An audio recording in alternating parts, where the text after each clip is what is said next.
एक बार ऐसा हुआ, एक राजा का पुराना वजीर मर गया। बड़ा राज्य था और हमेशा उस राज्य में वजीर बड़ी खोजबीन के बाद रखा जाता था। जो देश का सबसे बड़ा विचारशील और चिंतक व्यक्ति होता, जो सबसे बड़ा ज्ञानी होता, उसी को वजीर बनाते थे। वजीर मर गया तो नए वजीर की खोज शुरू हुई। सारे देश में बुद्धिमान आदमी खोजे गए, सारे देश में परीक्षाएं हुई और अंततः 3 व्यक्ति लाए गए राजधानी में, जो कि उस देश में सबसे ज्यादा बुद्धिमान, सबसे ज्यादा समझदार लोग थे। फिर अंतिम परीक्षा का निर्णय का दिन आ गया, जबकि उन 3 में परीक्षा होगी और अंतिम व्यक्ति चुन लिया जाएगा। बड़ा भारी पद था। आज घोषणा कर दी गई, कल सुबह परीक्षा होगी और वे तीनों आदमी महल के एक भवन में ठहरा दिए गए।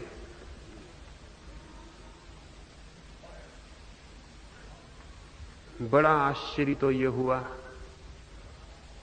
कि सांझ होते होते सारे गांव में यह खबर फैल गई कि परीक्षा क्या होनी, जैसी कि आजकल फैल जाती है तब भी फैल गई। सांझ होते होते पता चल गया कि परीक्षा क्या होनी। सारे गांव में चर्चा शुरू हो गई। एक अजीब परीक्षा राजा लेना चाहता था। उन तीनों व्यक्तियों को कल सुबह भवन के एक बड़े कक्ष में बंद कर दिया जाएगा और भवन के द्वार पर एक ताला लगा दिया जाएगा। वो ताला उस देश के यांत्रिकों, इंजीनियरों ने और गणितज्ञों ने निर्मित किया था। उस ताले में कोई चाबी नहीं लगती थी। उस ताले पर कुछ अंक लिखे हुए थे गणित के, और उन अंकों में एक पहेली थी। जो उस अंकों की पहेली को हल कर सकता था वही ताले को खोल सकता था।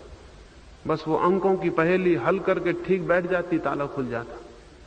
वो गणित और यांत्रिक इंजीनियरों ने उस ताले को निर्मित किया था। सारे गांव में खबर फैल गई कि कल उन तीनों को बंद कर दिया जाएगा और सामने ताला लगा दिया जाएगा जिसकी कोई चाबी नहीं है।